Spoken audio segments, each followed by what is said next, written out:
Thank you. Thank you.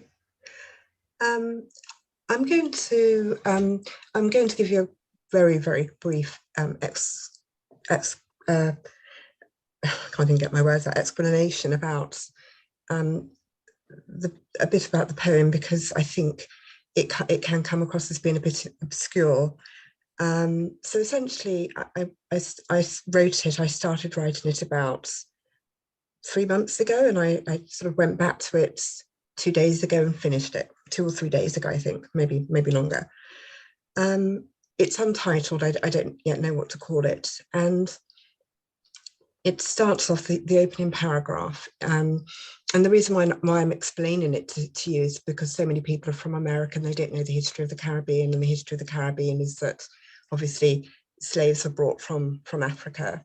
They were taken from Africa, rather, taken to the Caribbean and enslaved and for a few hundred years. And then after slavery ended, the Caribbean countries, the British ones, became colonies. So my poem is set first off in the Caribbean, with people standing on the shore, standing by the shore on the beach. And what happened after the Second World War was that so many lives had been lost that the British government made a request of people within the Caribbean to come over and work and live and stay. And they considered Britain to be the motherland. They considered it to be their ultimate, sort of land. The Queen was there and whatever.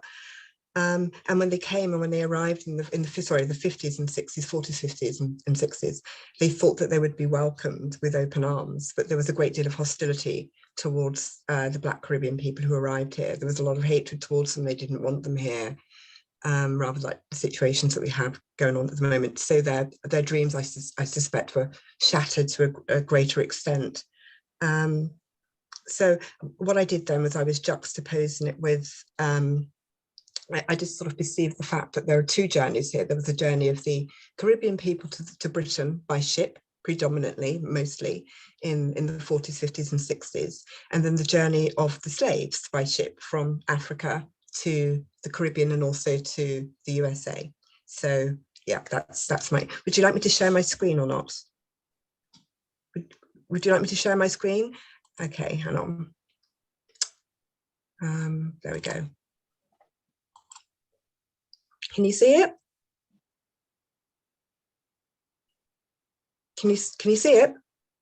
I can't hear you. You can see it. Okay. I'm just trying to see if I can move it. Okay. I'm just going to go off camera while I read it. Okay.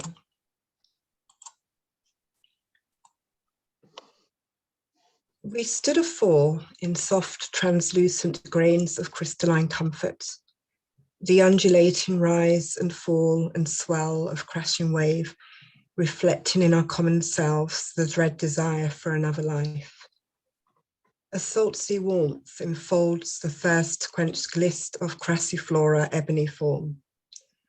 This skin we want to know becomes our weighted sword of Damocles. We want to know.